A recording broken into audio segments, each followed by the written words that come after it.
que é um precatório e como ele surge, como saber em que ano eu vou receber o meu precatório. Eu não estou conseguindo encontrar o meu precatório. Meu precatório é contra o INSS, mas tramitou na Justiça Estadual. Como é que funciona? É diferente do TRF? É igual na Justiça Federal e igual na Justiça Estadual? Como é que funciona o trâmite? Enfim, saiu o meu precatório, eu vou receber. E agora? Como é que recebe? Eu preciso ir no banco? O dinheiro cai na minha conta? Eu vou lá no escritório do advogado buscar? Como é que funciona? Como são feitos os descartes dos honorários contratuais? Como saber da procuração que o advogado me fez assinar? A justiça sabe quando eu tenho direito à isenção de imposto de renda ou eu preciso comunicar à justiça do meu direito? O meu advogado pediu os dados bancários para anexar no processo, mas ele vai receber na conta dele. Como é que eu faço para saber o valor e a data exata que saiu o pagamento? Doutora, a advogada pode receber 50% de honorários mais os honorários sucumbenciais ou é a soma dos dois que é recebido por meio desse pagamento? Se eu vender o meu precatório, eu tenho que pagar imposto de renda? Eu vou só declarar ou eu pago, depois eu declaro? Como é que funciona caso eu faça a cessão de crédito do meu precatório? O dono originário do precatório faleceu, não tem o número do advogado, não sei de que escritório é. E agora, como que eu faço para eu saber o valor do precatório, quantos precatórios esse credor tem, para eu conseguir me habilitar nesse processo? Essas e outras perguntas nós iremos responder neste vídeo de hoje. Então, se você não é inscrito aqui no canal, já aproveita, se inscreve, ativa as notificações para você entender tudinho. E no meio dessas respostas, terão outras respostas de assuntos inerentes e pode ser a sua dúvida também. Doutora, como que surge um precatório? Da onde que ele surge? O precatório, ele surge de uma ação judicial. Doutora, todo precatório, ele tem origem de um processo judicial? Sim, todo precatório tem origem de processo judicial.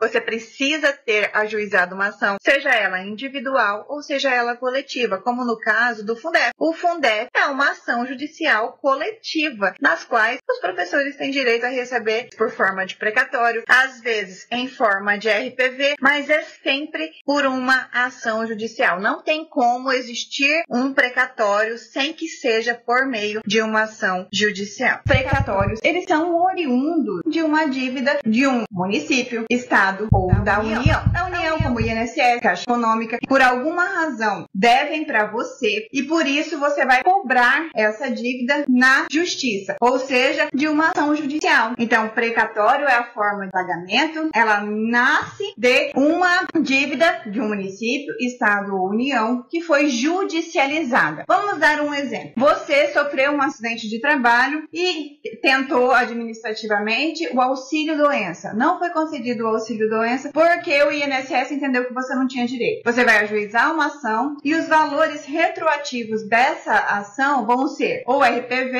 se for menos de 60 salários mínimos, ou precatório, se for maior de 60 salários mínimos. Como que eu sei de que ano que é o meu precatório? Que ano que eu vou receber o meu precatório? Para saber de que ano que é o seu precatório, você precisa saber que todos os anos tem uma data X para que os precatórios sejam expedidos. Os precatórios expedidos dentro daquela data X serão na ordem de pagamento daquele referido ano. Se você tem um precatório que foi expedido de 2 de julho de 2020 até 1 de julho de 2021, o seu precatório será pago ou deveria ser pago em 2022. Agora, se você tem um precatório que foi expedido de 2 de julho de 2021 até dia 2 de abril de 2022, o seu precatório tem previsão de pagamento para 2023. O seu precatório foi expedido depois do dia 3 de abril de 2022 até dia 2 de abril de 2023, ele tem previsão de pagamento para 2024. A data de expedição é quando o precatório nasce, ele surge, ele sai da Justiça de primeiro grau e chega no tribunal. Por que que essa data é tão importante? É porque é com base nela que a gente vai saber quando a gente vai ter previsão de receber. Se o seu precatório for expedido, por exemplo, até dia 2 de 2023, se ele for expedido até dia 2 de 2023, a previsão de pagamento dele é 2024. Mas agora, se o seu precatório foi expedido a partir do dia 3 de abril de 2023, a previsão já é 2025. Então, está vendo como uma data de expedição de um precatório é importante? E a data de expedição dele é quando ele chega no tribunal, ele surge, ganha um número na fila para conseguir receber. Por que tem essas mudanças aí de data? Porque antes das alterações constitucionais das emendas 113 e 114, eram pagos todos os precatórios que entrassem na fila de pagamento até dia 1º de julho de cada ano. Após as emendas constitucionais, esse prazo foi reduzido para dia 2 de abril. O meu precatório é contra um ente federal. No entanto, ele tramitou na Justiça Estadual. Se o seu processo é contra um ente federal, seja INSS, Caixa Econômica, universidade, cidades ou qualquer ente federal, mas ele não tramitou na Justiça Federal. E por que acontece dos processos não tramitarem na Justiça Federal? Porque pode ser que na cidade que você mora não tenha Justiça Federal, e aí o processo tem que tramitar na Justiça Estadual, e por conta disso tem os trâmites diferenciados. O pagador, o ente pagador, vai ser sempre o mesmo, o ente federal, mas a justiça que vai tramitar é diferente, então os trâmites do processo serão diferentes. Os trâmites tanto para pagamento, quanto para recebimento, demora, prazo, tudo isso é alterado porque a justiça que está tramitando é diferente. Na Justiça Estadual, os precatórios tendem a demorar um pouco mais para serem pagos, demoram um pouco mais para sair, tem algumas particularidades como vai direto para sua conta ou vai direto para a conta do advogado, não é igual na Justiça Federal que você, credor, tem que ir até o Banco do Brasil ou até a Caixa Econômica para sacar o seu dinheiro, então tem essas particularidades aí. Como é que funciona o descarte dos honorários contratuais? Depende. Se foi feita a juntada do contrato no precatório, aí a gente tem que saber se esse precatório é da Justiça Estadual, porque tem uma forma de tramitar na Justiça Estadual, ou se esse precatório tramita na Justiça Federal. E qual a diferença? Ai, meu Deus, já fiquei confusa.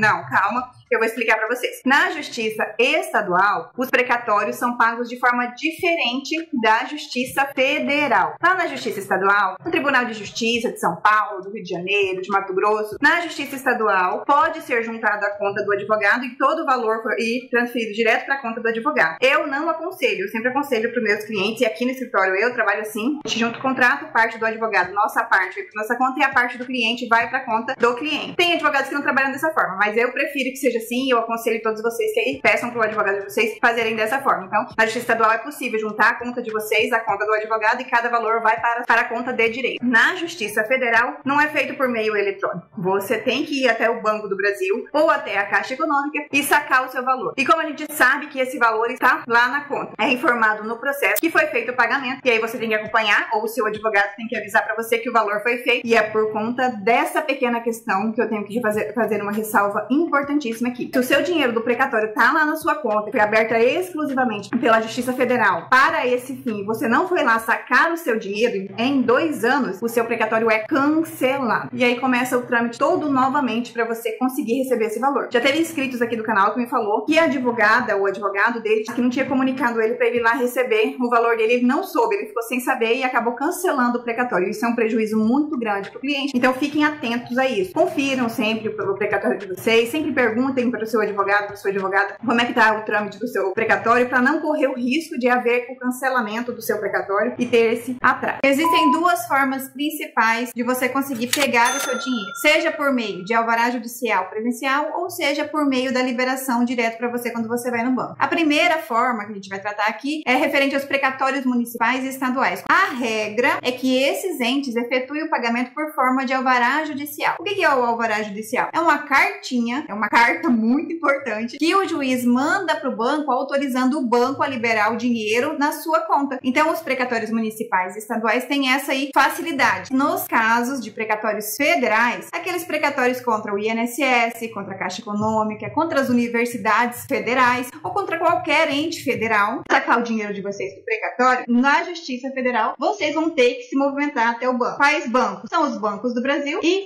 a Caixa Econômica. Por quê? Porque o Banco do Brasil é uma sociedade de economia mista e a Caixa Econômica é uma empresa pública federal. E por ser uma empresa pública federal, tem laços diretos com a administração, com os entes públicos, sejam municipais, estaduais ou federais. Então, por conta disso, eles dão preferência para esses bancos. O que eu preciso, doutora, para pegar meu santo dinheirinho aí do meu precatório? Você precisa ir até o banco com cópia e original, porque você vai deixar a cópia lá, tanto para saque de precatório quanto para saque de RPV. Documento pessoal, comprovante de endereço e os dados da conta que você vai transferir o dinheiro. Porque chega lá, vai que você não sabe a conta que vai transferir o dinheiro. Então já leva a conta e você vai transferir o dinheiro. As cópias vocês vão deixar lá no banco para depois informarem o pagamento para o tribunal. Oficie o tribunal avisando, olha, fulano de tal veio aqui e já recebeu o dinheiro dele, já foi embora. Doutora, mas como que esse dinheiro chega lá? Como que chega? Como é que eu faço aí para declarar depois do imposto de renda? Me explique isso aí. Vou explicar tudo isso agora. Primeiramente, os tribunais vão oficiar o banco informando que você tem um valor. Vai abrir uma conta só sua lá no banco, seja na Caixa Econômica, seja no Banco do Brasil, vai abrir uma conta específica para esse fim. Colocar o seu dinheiro lá, que vai ficar rendendo. Portanto, os precatórios federais são pagos por uma conta que é aberta pela própria justiça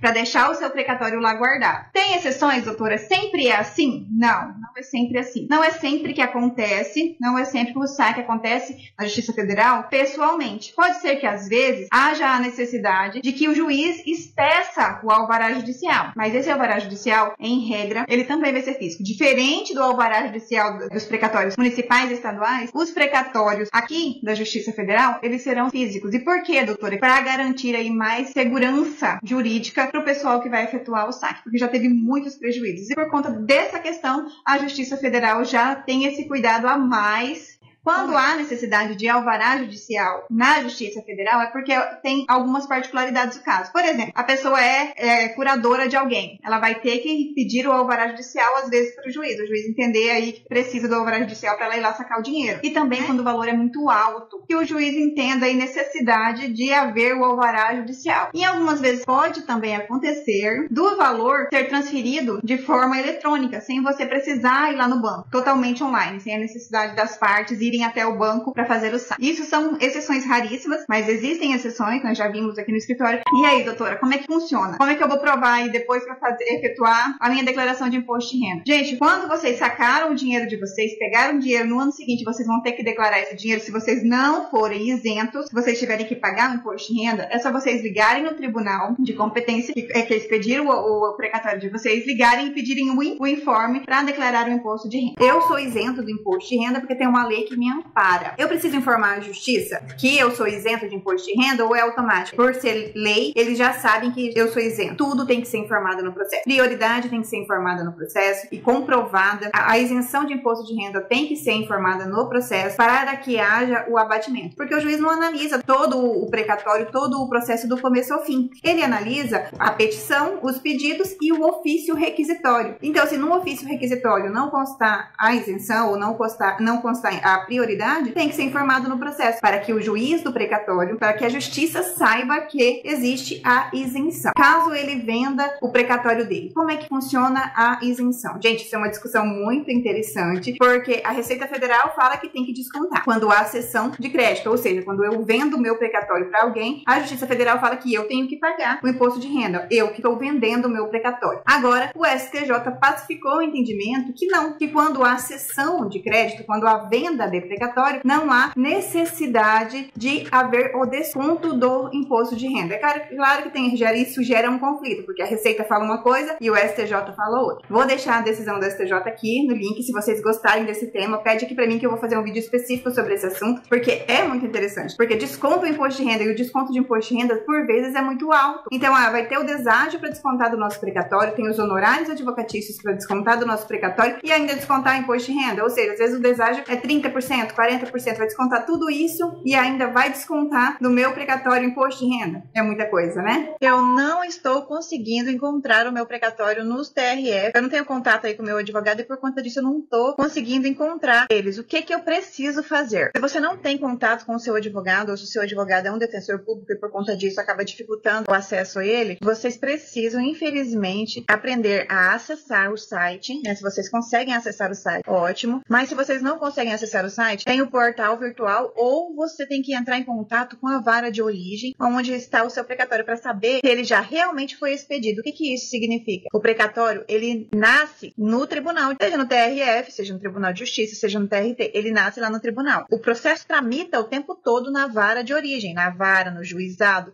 de origem, lá de primeiro grau. Vamos supor, lá da sua cidade, tramitou o seu processo, mas quando for na hora de pagar, para onde que ele vai? Para o tribunal competente. Se for TJ, para o TJ, se for TRF, para o TRF. E lá ele vai se formar. Esse percurso, saindo da vara de origem ou do juizado de origem, até ele chegar no Tribunal de Justiça, pode levar um tempo. Consequentemente, esse tempo que leva 1 semana, 2 semanas, 3 semanas, depende da demanda que está naquela justiça, para enviar para o tribunal, para ele se formar, para ele nascer, para ele surgir como precatório e ganhar o número de precatório, pode levar alguns dias. Então, para você saber se já foi formado ou o seu advogado te comunica, muitos aqui me falam que os advogados não têm comunicado, não têm explicado. Então, o melhor é ir até a vara de origem ou o juizado de origem, onde está o seu processo, para eles te passarem a informação se já chegou lá no Tribunal de Justiça. Porque se vocês não estão encontrando no site, pode ser que não esteja lá no Tribunal de Justiça. Ou pode ser que o seu precatório esteja em segredo de justiça. Aí quando você coloca o seu CPF, o seu nome, os dois não conseguem aparecer. Mesmo quando vocês colocam o número do precatório, se tiver em segredo de justiça, como acontece aqui no estado de Mato Grosso, a gente não consegue encontrar o nosso precatório. Tem alguma chance de eu receber um precatório antecipadamente? Sim. Como que isso acontece? Quando você tem mais de 60 anos de idade, quando você tem alguma deficiência ou quando você tem alguma doença grave. Vou deixar as doenças graves listadas aqui para vocês saberem quais as doenças que dão prioridade para vocês. Vou deixar elas passando aqui também enquanto eu vou falando, para vocês saberem quais são as doenças de prioridade. No caso de idade, os tribunais sabem. É bom reforçar? É bom reforçar. Porque às vezes o tribunal não tá com aquela habilidade toda de formação de precatório, acaba não analisando que você já tem mais de 60 anos de idade. É importante que o advogado faça a petição informando no seu precatório que você tem direito à prioridade porque você tem mais de 60 anos de idade. No caso de doença grave e deficiência, qualquer que sejam as deficiências, vocês também têm direito a receber e também tem que ser informado no precatório. Se já tiver sido informado no processo de primeiro grau, já é só confirmar isso lá no tribunal. Só confirmar por quê, doutora? Porque às vezes o processo não é enviado na integralidade para o tribunal. Normalmente eles enviam a sentença homologatória, contrato, procuração. Pode ser que por conta disso você acabe não tendo a prioridade catada de ofício, ou seja, o juiz que está responsável pelo pagamento dos precatórios, ele olha e fala assim, não saiba que tem prioridade. Então, não custa o advogado juntar a documentação necessária para que comprove prioridade de alguma forma. O que é a procuração? A procuração, ela é a forma pela qual você assina um documento e dá autonomia, autoridade para o advogado te representar, para ele conversar com o juiz por você. Por quê? Porque você não conhece todas as leis necessárias para ajuizar a sua ação. Não tem também a certificação necessária que o advogado tem para poder te representar perante a justiça. O advogado, ele é o intermediário entre você e a justiça. Então, ele vai ficar aqui no meio falando o seu problema para o juiz, para ele entender o que está acontecendo. Então, a procuração é isso. A procuração é só o documento que está falando assim, olha, fulano de tal me autorizou a representar ele aqui em juízo. Então, se você quer uma cópia da sua procuração, no dia que você assinou o contrato, que é necessário você ter uma cópia do seu contrato de honorários, o contrato que você assinou com o seu advogado, você tem que levar uma cópia consigo, né? Ou ser enviado virtualmente para você, você tem que ter uma cópia do seu contrato. Agora, a procuração, normalmente a gente não passa uma cópia para o cliente, porque é só uma representação, ela fica lá no processo. Mas caso você queira uma cópia da sua procuração, você pode pedir para o advogado a cópia que você assinou para ele, ou caso você não queira pedir para o seu advogado, ela está lá no processo. Como parte do processo, você pode ir até a secretaria onde está o seu processo e solicitar uma cópia, administrativamente mesmo. Você chega na justiça e fala assim, olha, eu quero uma cópia da procuração que o advogado juntou aqui para me representar, eu quero ver o que está escrito nela, certinho? Então é dessa forma que vocês vão conseguir aí a procuração, a cópia da procuração de vocês, para vocês conseguirem ver o que está especificado lá. Interessante ressaltar sobre a procuração que, na Justiça Federal, por exemplo, a procuração, ela dá poderes para o advogado sacar o seu valor pessoalmente. Ele pode ir até o Banco do Brasil ou até a Caixa Econômica Federal e sacar os seus valores desde que esteja autorizado na procuração. Lá na procuração tem que estar escrito poderes específicos, receber, dar quitação, sacar valores, esse tipo de coisa tem que estar escrito na procuração para que o advogado consiga sacar o seu valor. E por que eu ressaltei na Justiça Federal? Porque ele precisa ir pessoalmente. No caso da Justiça Estadual, ou de processos que tramitam na Justiça Estadual, os pagamentos são feitos de forma eletrônica. Então, a pessoa não vai até o banco sacar o valor. O advogado não vai até o banco. Ele vai juntar os dados bancários, o contrato e a procuração e vai especificar. Tal valor é meu, se for dividido os valores, porque aqui no nosso escritório, por exemplo, a gente faz assim. O que é do cliente vai direto para a conta do cliente, o que é nosso vai para a nossa conta. Mas tem advogados que trazem tudo para a conta dele e tem advogados que deixam ir tudo para a conta do cliente. Depende muito do contrato, depende muito do que você combinou com o seu advogado, qual vai ser a forma aí de destacamento dos honorários que ele tem direito a receber. Então, mas a regra é que vá para a conta do cliente o que é do cliente e vá para a conta do advogado o que é do advogado. Então, o cuidado que vocês têm que ter é isso. Na Justiça Estadual, vai direto para a conta indicada no processo de acordo com a procuração e o contrato anexado. Então, tem que tomar cuidado, muito cuidado com o contrato que vocês assinam e com a especificidade da procuração que foi juntada no processo. processo. O Código de Ética do Advogado estabelece que o máximo que o advogado pode receber é 50% do valor na forma de honorário. Ou seja, 50% mais um já está infringindo o Código de Ética do Advogado. Então, se você combinou com o seu advogado que você pagaria 50% do valor e mais os honorários, está errado. O que isso significa, doutora? Que se você tem uma causa e a causa deu 100 mil reais, o advogado não pode receber 51 mil reais. Por quê? Porque infringe o Código de Ética dos Advogados. Consequentemente, ele terá que recalcular esse valor e pagar para você exclusivamente até o teto de 50% do valor. Então, os honorários contratuais somados ao honorário sucumbenciais, eles não podem ultrapassar 50%, porque o cliente tem sempre que ganhar mais que o advogado, porque o cliente é uma causa só, o advogado trabalha em várias causas, consequentemente ele vai ter o valor recebido dele, o salário pago dele, os honorários dele tem que ser menor do que o do cliente, e assim está estabelecido no Código de Ética dos Advogados. Então, se aconteceu isso com você, você conversa com seu advogado, explica para ele, fala, olha, eu pesquisei, eu soube por meio de pesquisas que eu fiz que não pode cobrar mais de 50% do valor que eu tenho direito a receber. E eu acredito que todo advogado bem conversado essa questão, ele vai entender, não vai deixar prosseguir, vai descontar só os 50% mesmo, que é o determinado pela lei. Conta pra mim, como é que foi que você combinou com o seu advogado? Você combinou 30%, 25%, 40%, 50%? Conta pra mim, deixa aqui nos comentários quanto que você combinou com o seu advogado. Você levou uma cópia do contrato pra casa? Deixa aqui nos comentários se você não levou a cópia do seu contrato pra casa e fala, meu Deus, não sei quanto que eu combinei com o meu advogado. Deixa aqui nos comentários também, que eu tô doida pra saber se vocês estão atentos a essas questões. E a sua procuração? Na procuração que você assinou pro seu advogado, você permitiu que ele sacasse o seu valor ou que ele não sacasse? Deixa aqui nos comentários também. Quando a gente sabe que o credor, o nosso parente, tem um precatório, é fácil, porque é só procurar com o CPF da pessoa ou com o nome naquele respectivo tribunal. Vamos supor, você aí é do estado do Ceará, você vai procurar no TJ do Ceará e no TRF do Ceará, para você ver se você encontra o número do precatório. E quando você encontrar o número do precatório ou o número do processo, vai ter lá registrado o nome e o número do advogado. Aí você pode ir pessoalmente ou você pode ligar lá onde está o seu precatório para você tentar encontrar o contato desse advogado que consta nos autos, que consta no processo. É possível também pelo site da OAB, pelo nome do advogado, depois que você descobrir o nome do advogado, é possível você descobrir o telefone e a localização do escritório desse advogado. Caso você não consiga, é possível você encontrar pelo site da OAB, mas às vezes o site está meio desatualizado, você não consiga encontrar pelo nome do advogado o número de telefone e o endereço. Mas jogando no Google, em regra, a maioria a gente encontra nas redes sociais e tal, a gente consegue encontrar, falar com o advogado. E por que a gente precisa falar especificamente com o advogado dono do precatório? Porque se você procurar outro advogado, você vai ter despesa com aquele advogado, sendo que o advogado que já está habilitado nos autos é o advogado que vai também te habilitar, a menos que você queira trocar de advogado e ter um pouquinho mais de despesa, queira contratar um advogado, né, da sua confiança, enfim. Nestes casos, então, para eu descobrir quem é o advogado do processo, basta eu saber o CPF da pessoa que eu quero procurar, na justiça que está, se é TJ,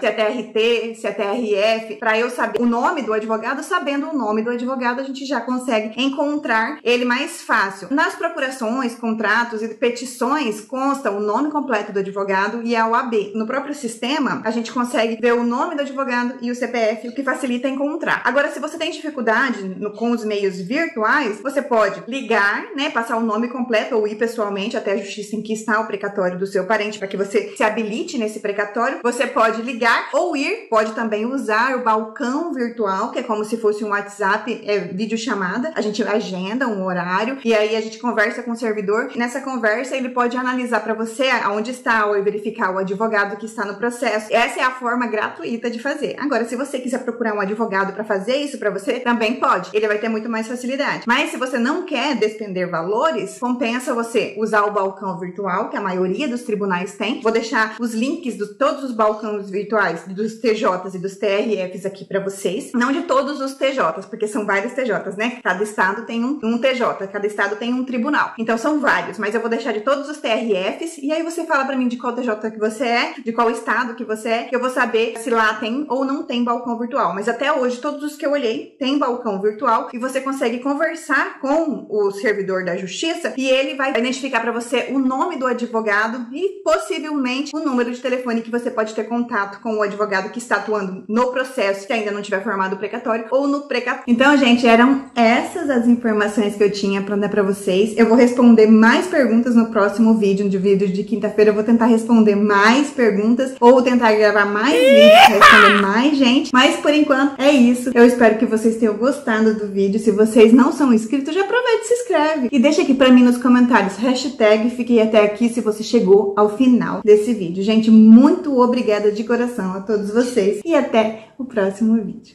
Tchau, tchau.